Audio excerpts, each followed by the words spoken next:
to put the interests of Kenyans first. There is and there exists a real possibility for all of us to come together and to hammer out an agreement that is not selfish, an agreement that brings everybody on board. Mimi Aisha Jumwa, jameni, kama kuna siku nililala kama mtoto mchanga ni hiyo siku ya Alhamisi. Tunamshukuru Mungu na tunamuomba Mungu anayeishi na anayeweza. Wengine wakisema wana uwezo, sisi tunasema watu wakiita baba zao kule, sisi tunamuita baba yetu aliye mbinguni. The Deputy President has however warned Kenyans against allowing divisions amongst themselves while urging politicians to embrace issue-based political competition to avoid dividing the country. Ile mimi nawaomba msikubali tugawanywe, ati tupelekwe kwa makabila, ati tuwekwe chuki, ati hiyo safari mimi na rais tulikataa. Na Mungu alitusaidia. Msikubali tupelekwe huko. Bahati MP Kimani Ngunjiri and Kajiado West MP George Sunkuya, who voted for the bill, using the meeting to defend their position. Wale walipiga no 83, alafu nasema hao ndio walikuwa ni wabu. Hapana, tuko 160 something watu wa Ruto. Ruto hakusema kwenda piga yes, piga no. Nani alisikia? Ni nani alisikia? Wakati hata mimi nilienda kwenda kupiga yes, nilikuwa napiga yes kwa sababu ya constituency yangu. Your Excellency, ile kitu ningesema usikuwe na shida. Hii vita sio yako. Hii vita ni yetu, sio yako. Wewe pumuzika, kaa kando, usilie, usipanguze sisi tutapigana hiyo. Meanwhile, the One Kenya Alliance has expressed its dissatisfaction with the ruling of the High Court on BBI bill. Speaking when they met to receive an update report from a technical committee on the progress to formalize the coalition, the four principals that included Kalonzo Musyoka, Musalia Mudavadi, Moses Wetangula and Gideon Moi called on Kenyans to be patient as stakeholders appealed the ruling. Now, away from that, we cross over to Bonchari constituency where vote counting is underway. Well, this is after the voting exercise kicked off as scheduled Tuesday morning amid protest from politicians over heavy police presence, voter intimidation and bribery. While several suspects were arrested and many confiscated as the police are raining on those behind suspected voter malpractice. Now we head over and link up with our reporter on the ground, Achola Simon, to bring us up to speed on the latest. Achola, hello. If you can hear me, kindly bring us to speed on the latest at the moment.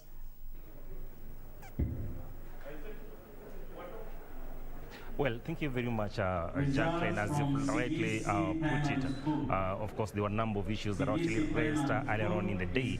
But as we speak right now, our eyes are actually trained on the vote tallying exercise that has actually just begun.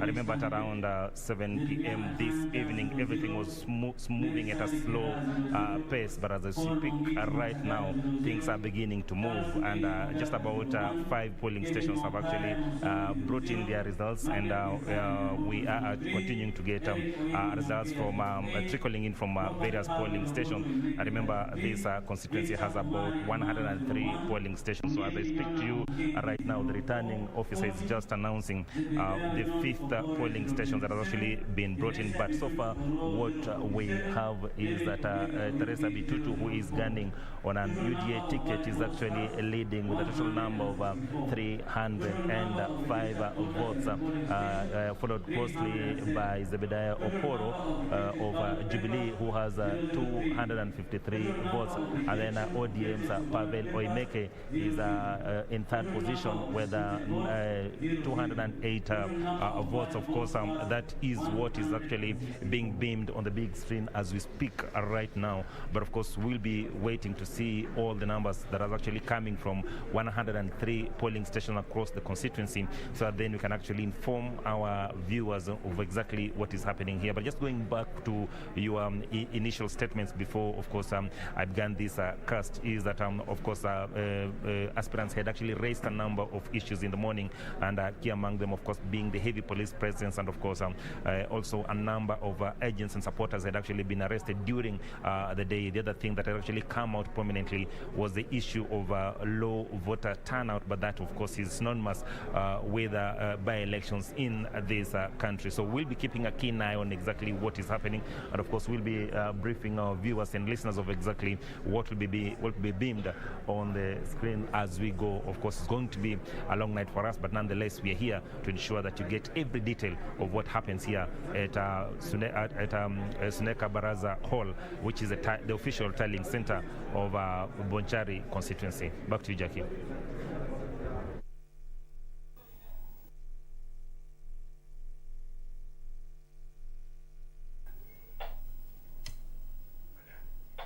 Well, that was our reporter Simon Achola keeping tabs on the latest in Bonchari constituency.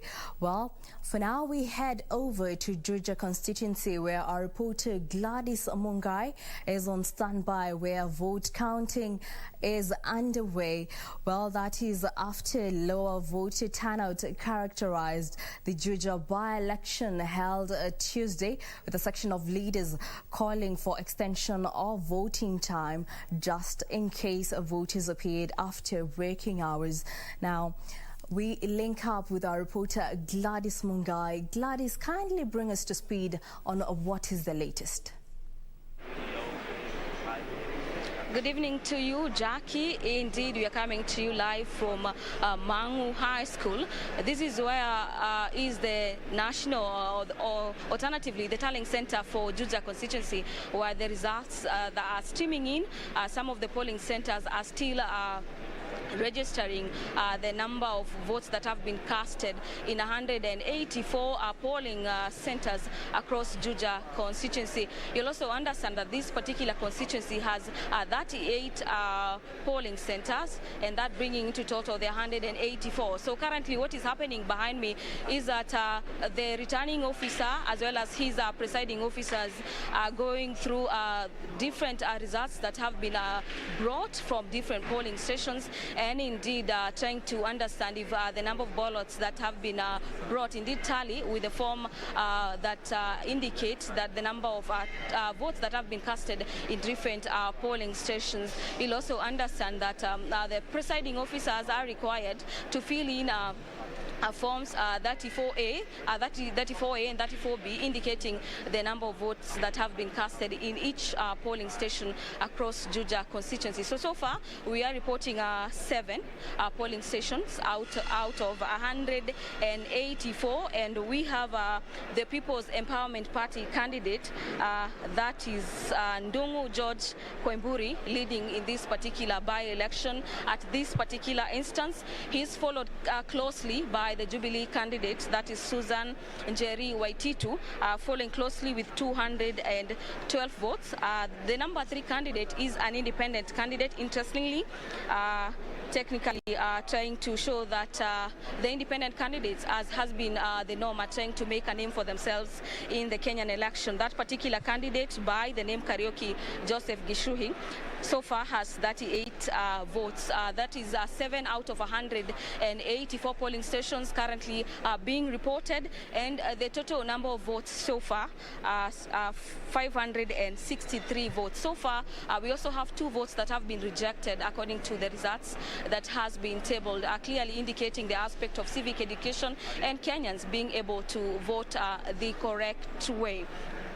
We also have cases of fracas that was reported earlier on during the day, and speaking from the commander in the region is that that issue is being handled objectively to ensure that by the end of the day the right candidate gets to get this particular seat. It is a highly contested by-election, Jacky, bearing in mind that we have 11 candidates going up battling it out to succeed the former member of parliament who passed away in February this year owing to matters to do with brain cancer. And that particular by-election has been termed far and wide as as a precipitate for trying to determine the wave in the matters to do with the 2022 elections. We have new upcoming parties trying to make the name for themselves. We have the People's Empowerment Party led by Kiharu, Gatundo South Member of Parliament, that is Moses Kuria. We've seen them doing vigorous campaigns, as well as the Jubilee Party trying to ensure that it retains its seat in this Juja parliamentary by-election. We'll also understand the former fallen member of this particular constituency was a Jubilee member, and so the Jubilee Party is keen to ensure that indeed that seat gets retained in that particular party. But that notwithstanding, we are clearly following up on the results as they unfold. More and more polling stations are yet to report on how the voter turnout was carried out in each particular polling station across this particular constituency that has 5 wards. And you'll also remember that this particular constituency has over 115,000 registered voters. But similarly to other by-elections across the country, we can report that the voter turnout in this particular by-election with 5 wards was tentatively low, owing to the fact that the presiding officers as well as the returning officer in this particular region attributed to matters with adhering to the COVID-19 guidelines, and the fact that it was indeed a working day, so that could have contributed to the fact that there was lower voter turnout in the region. Also earlier in the day, we had members of parliament seeking to have more time be added to voters. We had cases of 2 or 3 constituencies, or 3 polling centers rather, that opened relatively late, past 6 a.m. in the morning, and those particular polling stations were added some extra time to ensure that Kenyans get to cast their vote. Also, Jacky, to report is that the issue of being caught up with time and having to cast one's vote at around 5 p.m. was featured heavily in this particular constituency by-election, where we witnessed members of the public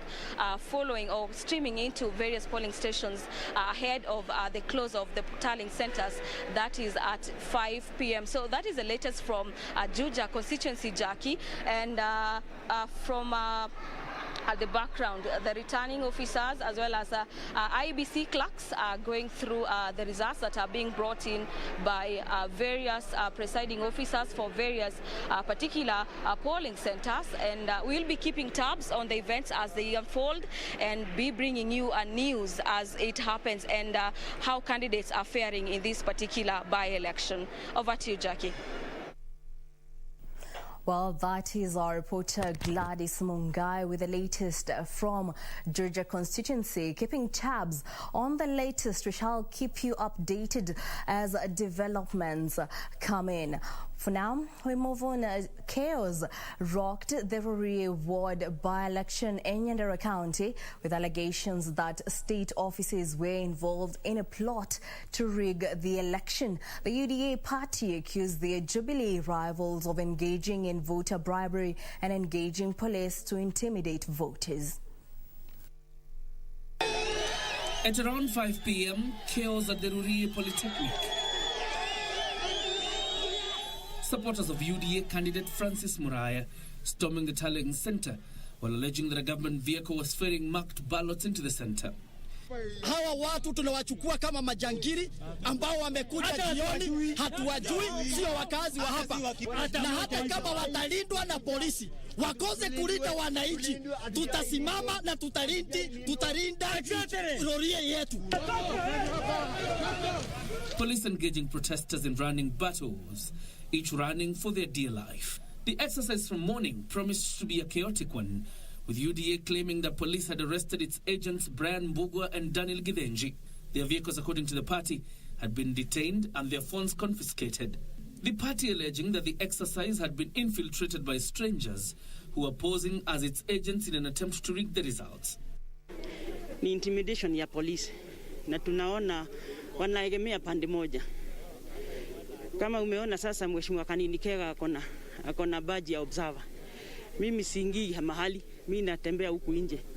Na watu ambao wanatumiwa na serikali ya kaunti ya Nyandarua kwa kupeana pesa kuwahonga wananchi, na ni vibaya sana. Naona ma-CEC, ma-ministers wako hapa ground wanapea watu pesa na ni vibaya sana. La pili kwamba polisi wanatumiwa kwa ile njia ambayo haifai. Wanatumia polisi kwa intimidation ili wanapiga kura wasijitokeze kwa wingi. But the Jubilee counterparts dismissing the allegation as a cheap shot meant to attract sympathy. Wale ambao wanazunguka haswa wale wapinzani wetu wakidai kwamba kuna vurugu, hakuna vurugu hata kidogo.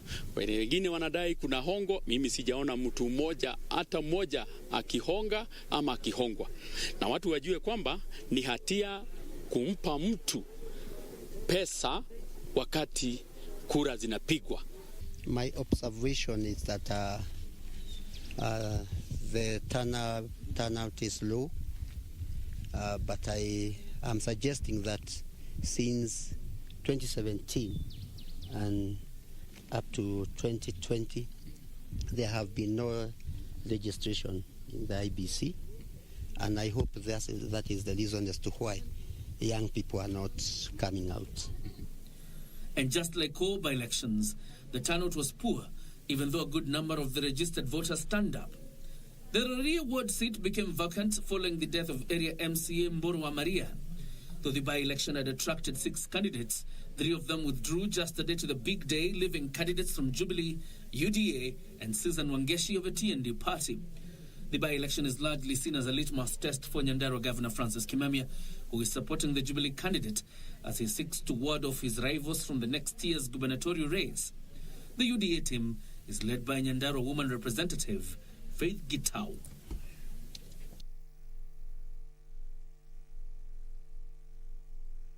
Well, we shall be keeping you updated on the latest from Rurii.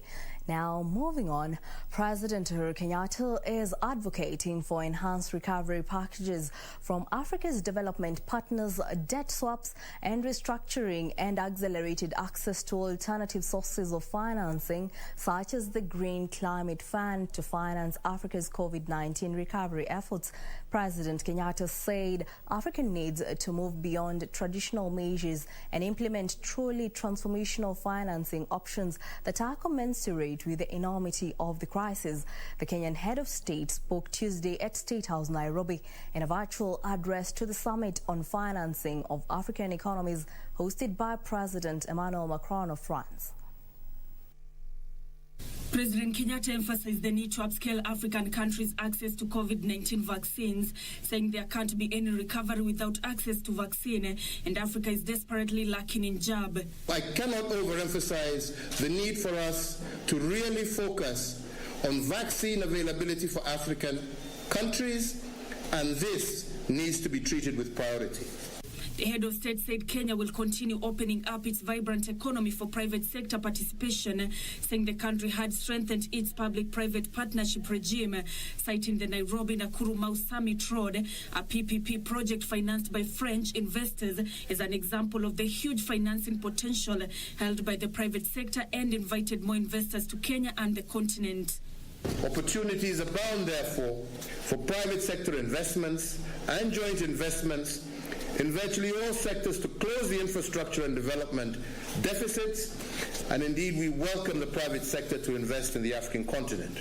President Kenyatta welcomed ongoing efforts by development partners to cushion the continent from adverse effects of COVID-19, saying Africa needs more resources to fight the pandemic, tackle debt vulnerabilities, and address poverty, among other pressing needs, adding that despite its devastation, COVID-19 presents an opportunity for African economies to bounce back stronger.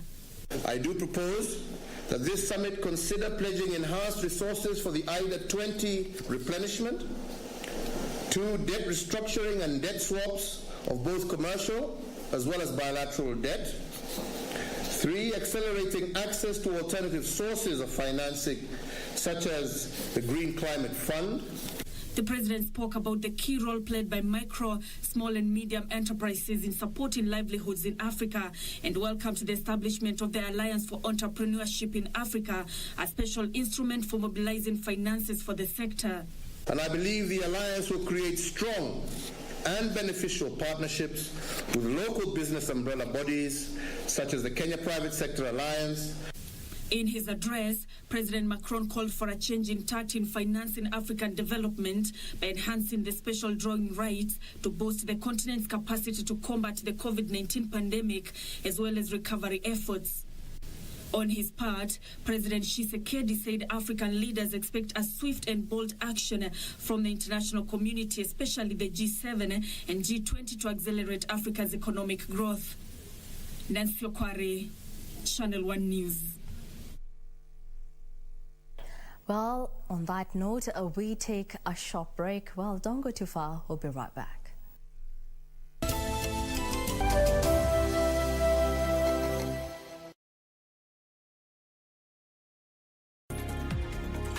Did you know that the policy document is evidence of the existence of an insurance contract between you and your insurance company? It is important to know the terms and conditions of your insurance policy. Make sure you obtain, read, and understand the terms and conditions of the policy document. Now you know. IRA, promoting insurance, protecting the insured. Je, umeomoka? Kama hujaomoka kwenye QuickBin ndio mambo yote. Hapa tuko na fridge, kodi yake ni CM. Tuko na gas cooker, kodi yake ni CK. Tuko na TV, kodi yake ni TV. Tuko na simu aina ya Samsung ni SM, ama Oppo ni Oppo. My friend, mahali popote unanitizama, eka hizo kodi zake kisha utume kwa 4032353. 4032353, alafu utakuwa unaomoka na hizi bidhaa. Kumbuka, kwenye QuickBin ni bidhaa bora zaidi kwa bei ya chini kwa chini. On the next episode of Little Daddy. You're really gonna take me? Yes, sir. You're afraid to take the bike you broke and fixed, huh? What do you mean? Hold on tight. I drive fast. Hold you tight? Chan can't answer the phone right now. She asked me to take her calls. What? What's she doing? Why can't she answer herself?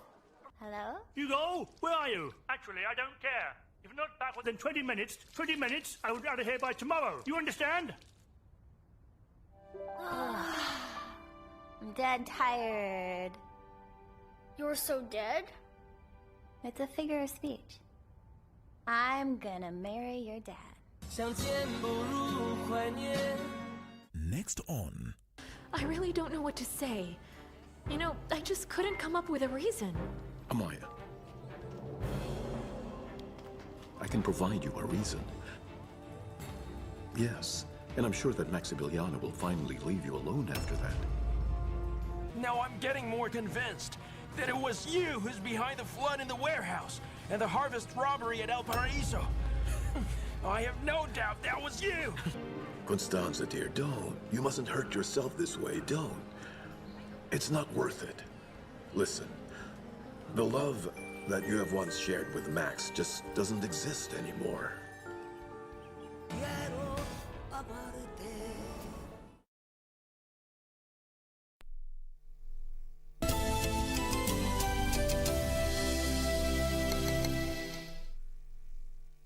Welcome back. Now we cross over to Wajir County, where Ahmed Ali Mukhtar has been sworn in as the Wajir County's third governor, taking over from Mohammed Abdi Mahmoud, who was impeached Monday night. Mukhtar, who until his oath of office was the deputy governor, has affirmed his commitment to prioritize critical services such as health and education. 25 senators voted in favor of Mohammed's impeachment, with only 2 senators voting against his ouster. Safin Acheng has the details.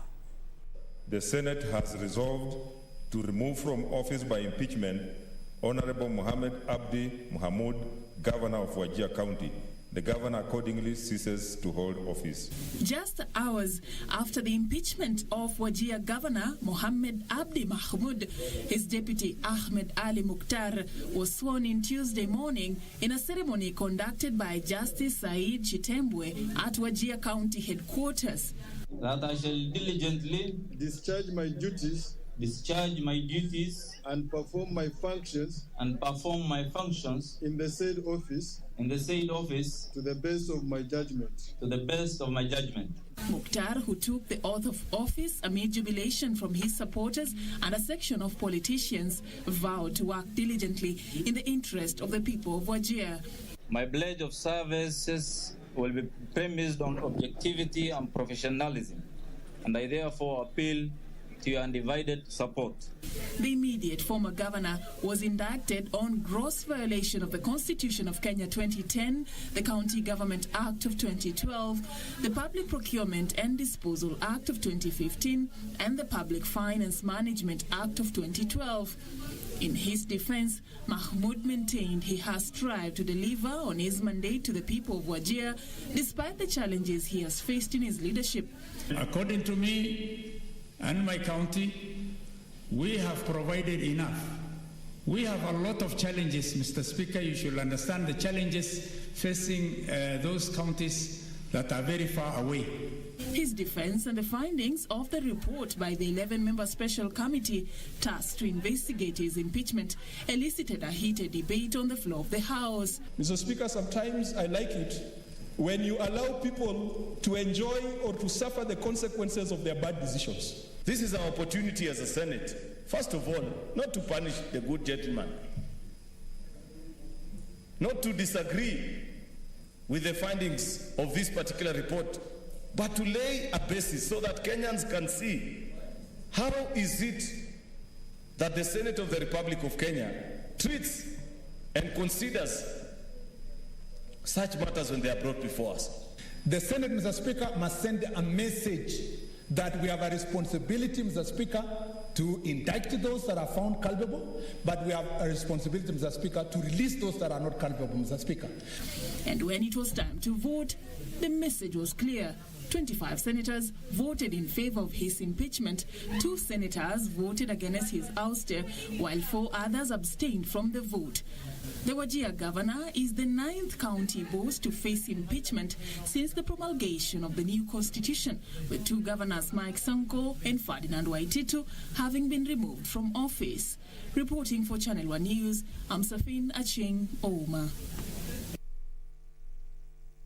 The coronavirus infection rate has risen to 7.5% after 469 people tested positive for the virus out of some 6,244 samples screened over the last 24 hours.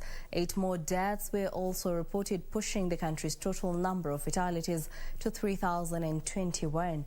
Nancy Okware has the latest on Kenya's spirited campaign to contain the deadly contagion. After holding steady for 2 consecutive days, Kenya's coronavirus positivity rate has risen from below 5% to 7.5% in the latest statistics by the Ministry of Health. On Tuesday, Kenya recorded 469 new COVID-19 cases from 6,244 samples tested in the last 24 hours. The Ministry of Health, in its latest report, says 8 more patients have lost their lives, taking the country's total number of COVID-19 related deaths to 3,021. But amid the concern, 43 more patients made full recovery both from hospital and home care isolation. 1,039 patients are, however, still admitted in hospital, with 108 being in the intensive care unit. 4,714 patients are, however, still recovering at home. Nancy Okware, Channel 1 News. In other news, former Public Service Commission Chairperson Stephen Kirogo has been eulogized by his colleagues as a dedicated civil servant whose immense contribution to public service will be greatly missed. Speaking during a prayer service held in honor of the late chairman, PSC staff and commissioners said the late Kirogo will be remembered as a man who put the country first. Kirogo, who died on Friday last week, will be laid to rest this coming Friday in Laikipia County.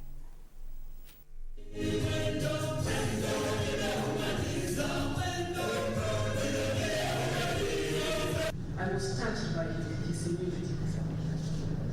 He listened to us. He was kind to us. And like has been said, he did not discriminate against any one of us. That is how humble and how the chairman was able to connect with everyone. It didn't matter the class. He had no class. He connected with the high and mighty. He connected with the lowest. He connected with everybody in the society. So let the Public Service Commission and the public service at large not failed because her chair has gone, but let's pick it from where he has left it.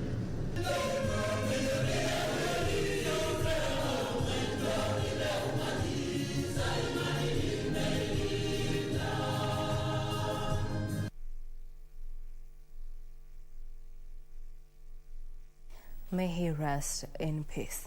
The National Assembly will hold a special sitting Wednesday to consider the appointment of Martha Koome as the Chief Justice. This is after Justice and Legal Affairs Committee approved nomination and forwarded its report to the Clerk's office.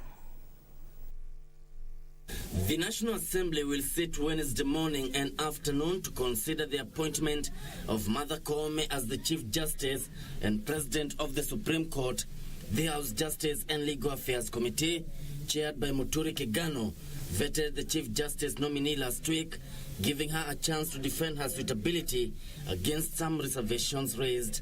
Law Society of Kenya President Nelson Harvey had questioned Koome's handling of a dispute between the National Produce and Cereals Board and ERAD, a company associated with the late Jacob Juma. Activist Halif Khalifa had also challenged Koome's appointment on grounds that she was among judges who ordered the suspension of a High Court ruling on the eve of repeat elections in 2017. The Justice and Legal Affairs Committee dismissing the reservations. A judge is entitled to make independent decisions. You cannot question why she said this cannot be this or the other, because that is her discretion, within the discretion of a judge. So the underlying factors is that some of these people lost in their claim for certain positions, political positions. Judges are obligated to interpret the Constitution, breathe life to it, and in D, the pin D says it must be interpreted in a manner that contributes to good governance. If approved Wednesday by Parliament and appointed by the President, Justice Martha Koome will be the first woman Chief Justice in Kenya's history. The Justice and Legal Affairs Committee, which oversees the judiciary, expects the new Chief Justice to prioritize building cohesion between the three arms of government and eradicating judicial activism.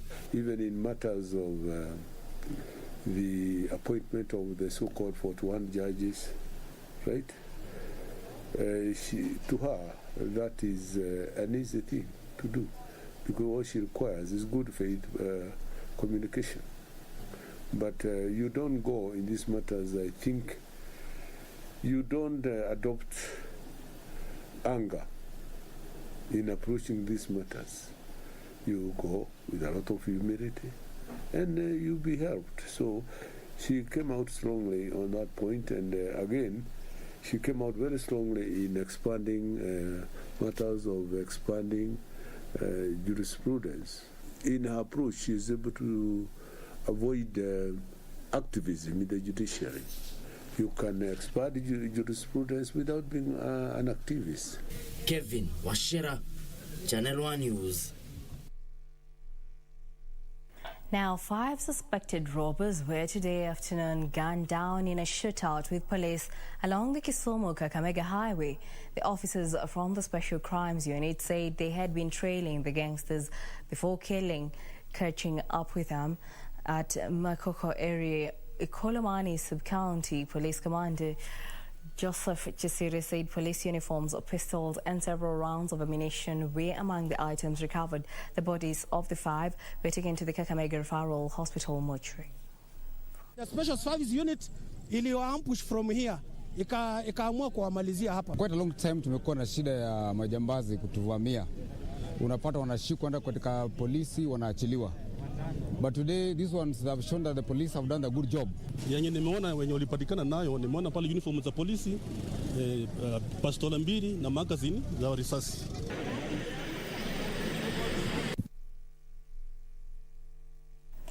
Now we cross over to Turkana County, where a section of Turkana Central Sub-County residents are counting losses after their livestock were swept away by floods. Locals say the heavy downpour currently being experienced in the region has left them desperate for relief assistance.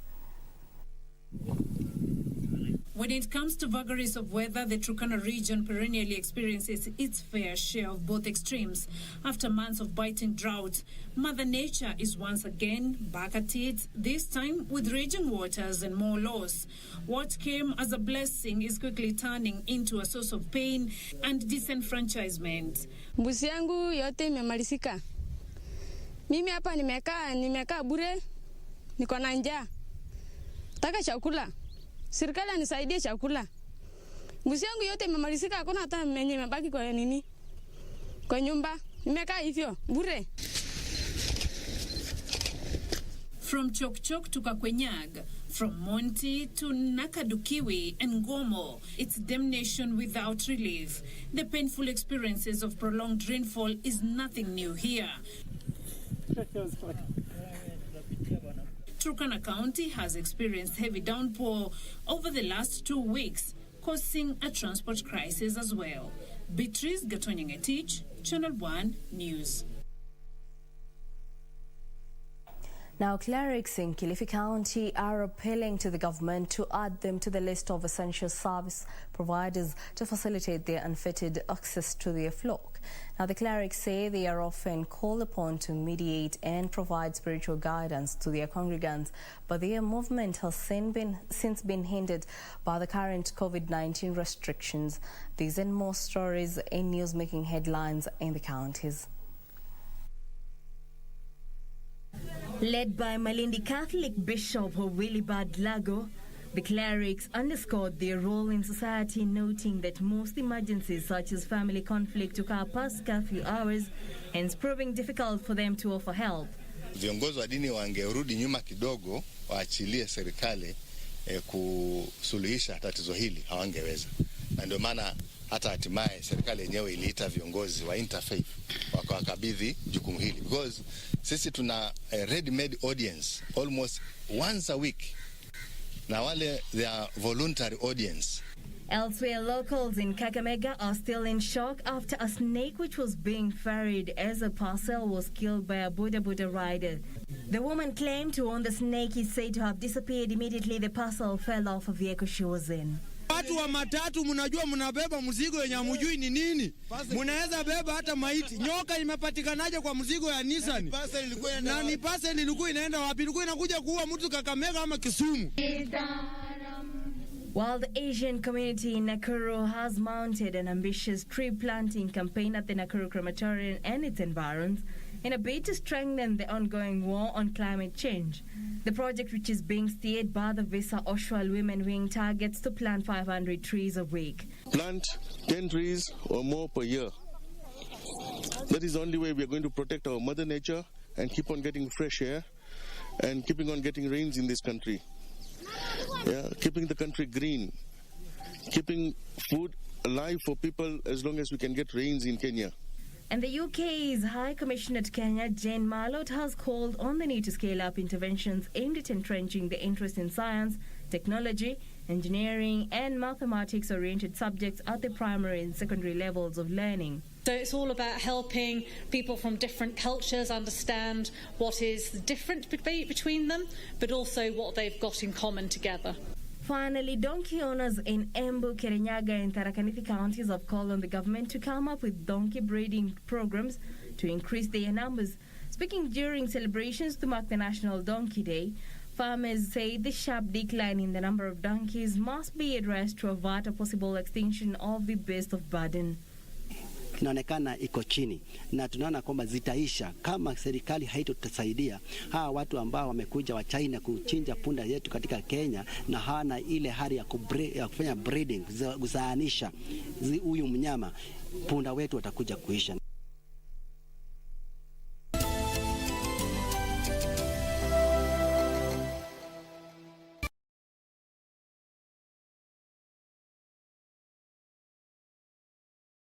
On the next episode of Little Daddy. You're really gonna take me? Yes, sir. You're afraid to take the bike you broke and fixed, huh? What do you mean? Huh. Hold on tight. I drive fast. Hold you tight? Chan can't answer the phone right now. She asked me to take her calls. What? What's she doing? Why can't she answer herself? Hello? Hugo, where are you? Actually, I don't care. If you're not back within 20 minutes, I will be out of here by tomorrow. You understand?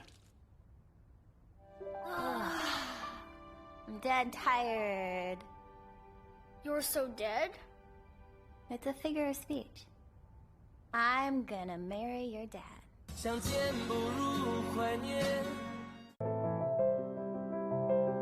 Sasa, hii ng'ombe ni yako.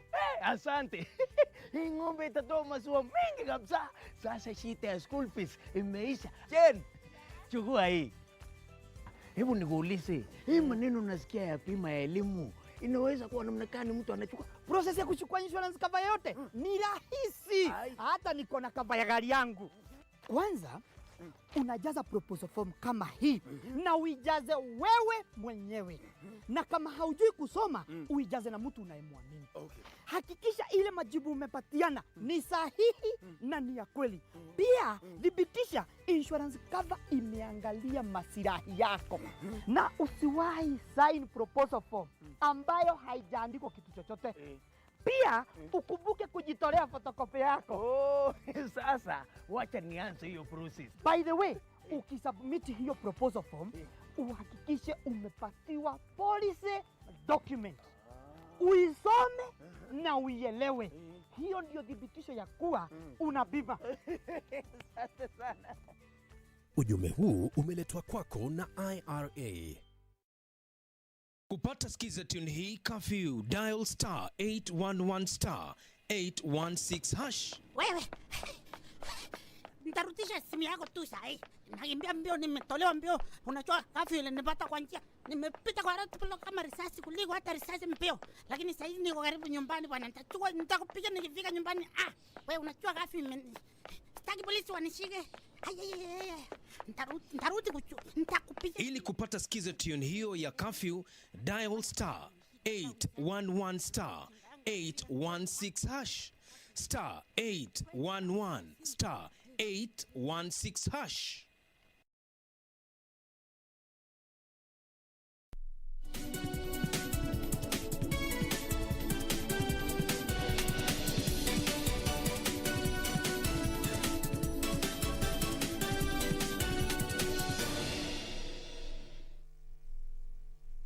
Welcome back. And in the business world, Kenya Airways is likely to be exempted from the minimum tax bracket if Parliament approves the recommendation of a committee formed to look into the matter. The Committee on Delegated Legislation in its recommendation says KQ and its subsidiaries be given the tax lifeline until the carrier returns to profitability. However, the committee says the move is likely to discriminate against other airlines, urging Parliament to handle the matter conclusively. The tax waiver was proposed by the National Treasury in March this year. Parliament, through the Finance Act 2020, introduced minimum tax on gross turnover, regardless on the business profitability. The matter was challenged in court by a section of business community, with Machakos High Court suspending the implementation of the act until the matter is determined by the court. To cushion Kenya Airways from further revenue hemorrhage, the National Treasury, through a gazette notice to Parliament, sought to exempt the carrier from paying the minimum tax until it becomes profitable. After a month of deliberations, the Committee on Delegated Legislation has recommended that Kenya Airways and its subsidiaries be exempted from paying the minimum tax, as it will support the airline to continue operations until it returns to profitability. The report indicated Kenya Airways' financial position is on a downward trend and has been worsened by the COVID-19 pandemic. The committee, however, raised concerns that exempting KQ alone will discriminate other airlines and also other companies, adding that KQ has been operating in the red even before COVID-19 pandemic and has been bailed several times. The report is expected to be debated by Parliament, and if adopted, the airline will only pay income tax when it's in a solid financial position.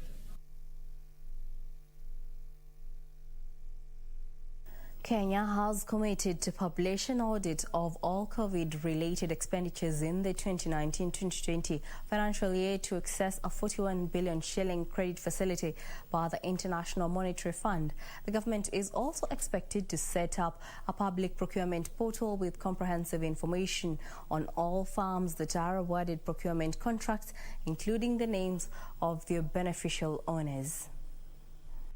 Due to fiscal pressures caused by the COVID-19 pandemic, the government has approached the International Monetary Fund for emergency funding to ease a surge of the fiscal shocks. So far, the fund has disbursed more than 350 billion shillings to Kenya to support economic recovery. Last month, a section of Kenyans complained on social media, urging lenders to halt further funding to Kenya on accounts of graft. In the latest move, Kenya has committed to develop a strategy to assess and manage risks to the budget from state-owned enterprises, leveraging results of their ongoing financial evaluations of those firms facing the greatest challenges. The National Treasury will also roll out a harmonized payroll system for both national and county governments. The Central Bank of Kenya will set out its strategy to strengthen Kenya's monetary policy framework through supporting its flexible inflation targeting regime. The financial year 2021-2022 budget proposal is said to be aligned with a multi-year plan to reduce debt-related vulnerabilities, and it secures resources to support social spending. A team from the fund that has been assessing Kenya has given the country's reform plan a green light, paving way for the IMF Executive Board to approve the 41 billion shillings funding. Alan Auko, Channel 1 Business. The East African community plans to invest 6 billion shillings to support health, ICT and blue economy sectors in the region. The funds will also go towards supporting youth and women-owned enterprises. EAC Secretary General Peter Mathuki has said the funds will accelerate the integration of the bloc, and listed firm Kakuzi will invest more than 400 million shillings in a business diversification plan. The agro-business firm says it will deepen investments in blueberry and macadamia production in the farms. More in our corporate briefs. The East African Community Secretary General Peter Mathuki says the bloc will prioritize the elimination of non-tariff barriers under the NTB's Act 2017 and the establishment and full operationalization of the EAC Committee on Trade Remedies to handle persistent trade disputes in the region. Mathuki says removal of NTBs will nudge intra-regional trade to more than 30% in the short term from the current 15%. The EAC targets to grow regional trade to more than 50% in the next 5 years. Through the support of Germany, EAC will invest more than 1 billion shillings in supporting women and youth business ventures. Na itafanyika kwa uwazi, itafanyika kwa kusaidia wananchi wote katika nchi zetu. Na nimeomba ndugu zangu katika ofisi, hizi projects zifanyike kwa njia sawa na ripoti zifanyike kulingana vile inahitajika. So we hope this application, he's trying to find an investor, so please come forward. So this is what we're trying to do, that the people of East Africa get skills and then make their own lives better. Over the last 22 years, commitments from the German government has invested more than 60 billion shillings in regional economies. Elsewhere, tea farmers from Kamba Tea Zone have expressed their dissatisfaction with the just concluded director elections, terming the process unfair and marred with graft. The farmers have accused the board constituted to conduct the election of irregularities related to the criteria used to select new members, which they say favored a certain candidates. Na ile makosa wanasema ya kwamba ati yule ambaye ameshawahi simama miaka miwili ama miaka ngapi hawezi chaguliwa tena. Lakini sisi tumekata kata. Ule mtu anapendwa na raia akikataliwa kwa kiwanja. Na ndio tumesema tutapanga laini kwa nguvu, kwa sababu hata nilisikia president alisema kama mtu anaona watu ni mzuri, mwenye alikuwako ni mzuri, turudishe yeye. Na ndio sababu tumekataa na yeye kabisa kabisa, kwa sababu hata kama alikuwako alitufanyia kazi mzuri, na ndio tunasikia uchungu tukiona uchaguzi ikiwa baya. Over 2,000 farmers from 60 zone areas participated in elections. Finally, listed agro-business firm Kakuzi plans to strengthen its avocado smallholder base by injecting more than 400 million shillings in capital expenses. The firm says it also aims to diversify its revenue streams by focusing on agricultural production and expansion of its macadamia, blueberry, livestock and commercial forestry business lines. The news comes weeks after the resumption of exports of avocados to supermarkets in Europe, which stopped buying its produce in October last year when the farm was accused of serious human rights abuse.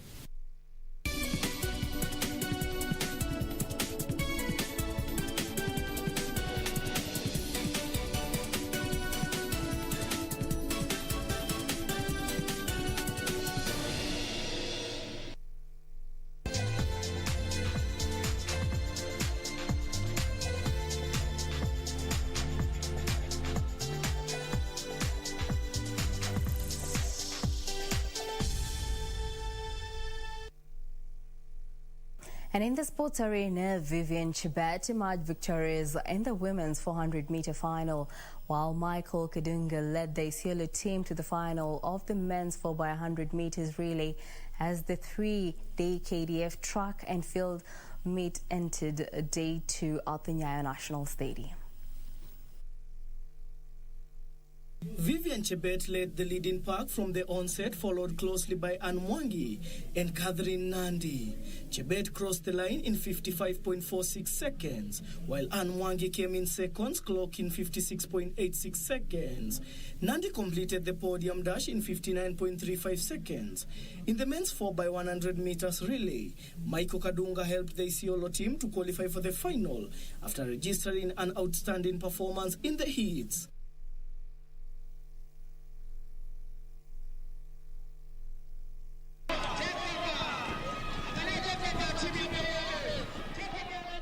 In the men's 3,000 meter steeplechase, Patrick Chukor emerged the winner, while Geoffrey Ngeno and Wilson Maraba settled for the second and third position respectively. The three-day event, which targets to promote sportsmanship among the KDF troops, will come to an end tomorrow, where athletes will be selected to represent the Kenya Defence Forces in the National Athletics Championships this year. Daniel Mwendwa for Channel 1 Sports.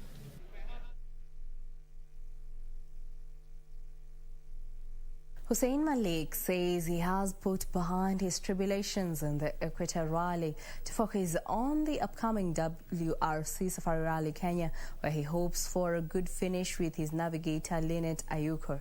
The WRC Championship will be held from the 24th to 27th of June this year.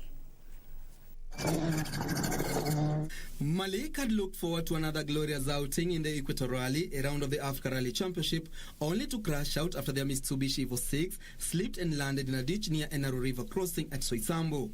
Malik says they have been working on the car with his Evo team since then, and it's almost ready for the upcoming world event, where they hope to make their debut in the World Rally Championship in style.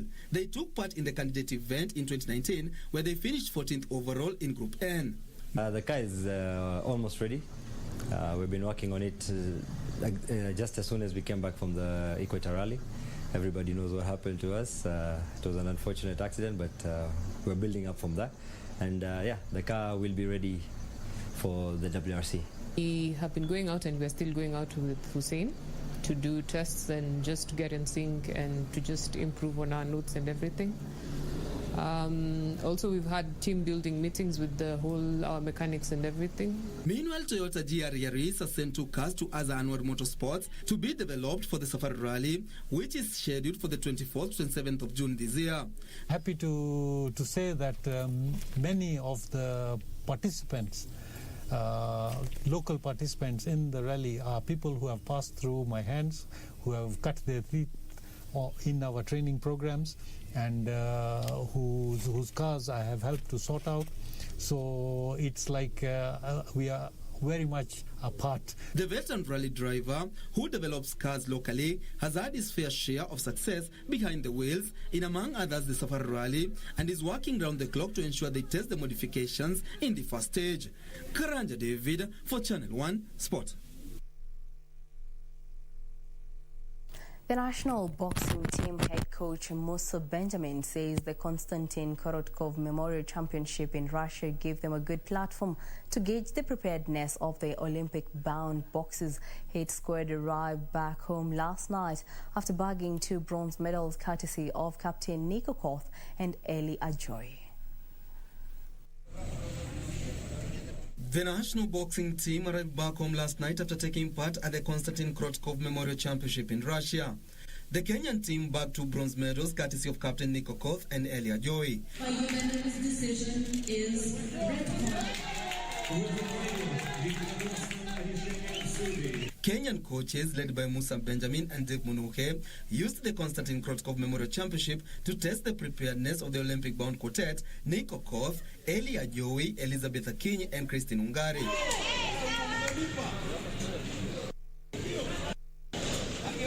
This was the second international assignment for Hit Squad after bagging 13 medals, 1 gold, 5 silver and 7 bronze at the Africa Zone 3 Boxing Championship in the Democratic Republic of Congo in March. The boxers have been training since late last year after the government allowed national teams to prepare for international assignments following months of inactivity due to COVID-19 outbreak.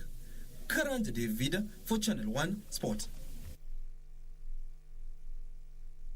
Now, Kenyan teams to this year's Olympic Games slated for 23rd July to 8th August in Tokyo, Japan are expected back in camp this week.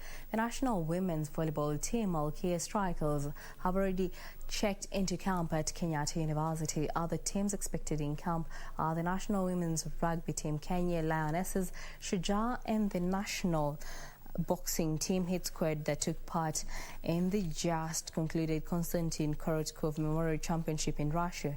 Meanwhile, the national judo team will be in Senegal for the African Senior Championship slated for May 20th to 23. 7 men and 4 women who are still seeking Olympic qualification will take part in the championship.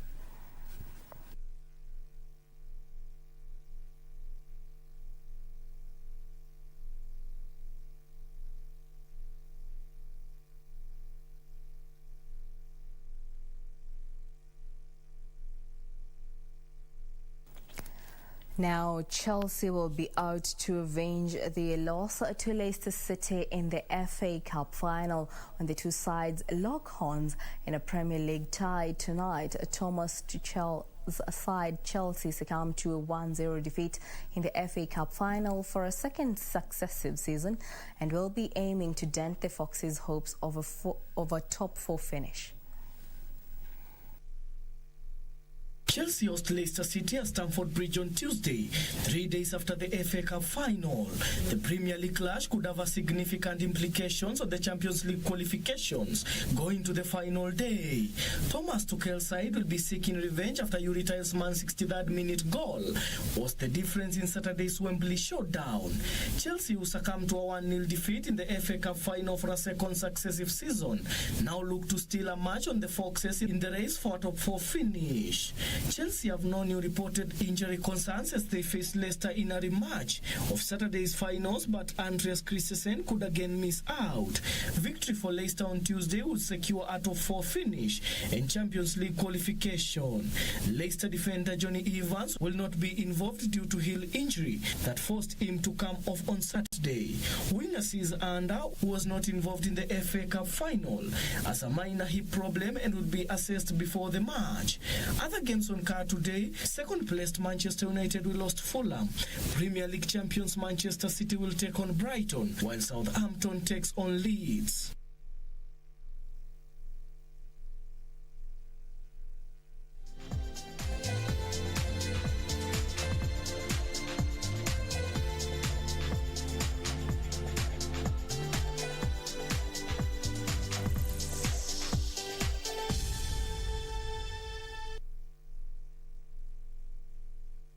Well, thank you for keeping it Channel 1.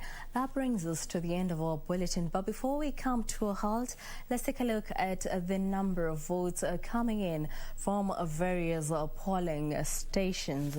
We'll take a look first at Bonchari constituency, whereby the fourth polling station is reporting that Teresa Bititu has garnered 305 votes. Pavel Oimeke has garnered 253 votes, while Zebedeo Opore has garnered 208. In the fifth polling station, Teresa Bititu garnered 362 votes. Zebedeo Opore garnered 280 votes. Pavel Oimeke garnered 241. Let's cross over to Juja constituency, whereby in the seventh polling station, George Ngugi has garnered 338. While Titu Njeri Susan of the Jubilee Party has garnered 212. Karaoke Joseph Gishuhe has garnered 38 votes, while the total number of votes have been 663, and 2 votes were rejected. In the 11th polling station, George Ndungu garnered 569, while Titu Njeri Susan garnered 328. Karaoke Joseph Gishuhe garnered 48. Well, those are some of the reports coming in from various constituencies where our team is on standby to keep us updated on the latest. Well, that brings us to a close here on Channel 1 News Hour. We shall keep you updated as news keeps coming here at the broadcasting house. Well, my name is Jacky, Wambiru, a sign language interpreter has been Anne Wangeshi. Up next is the weather update. Have a good night.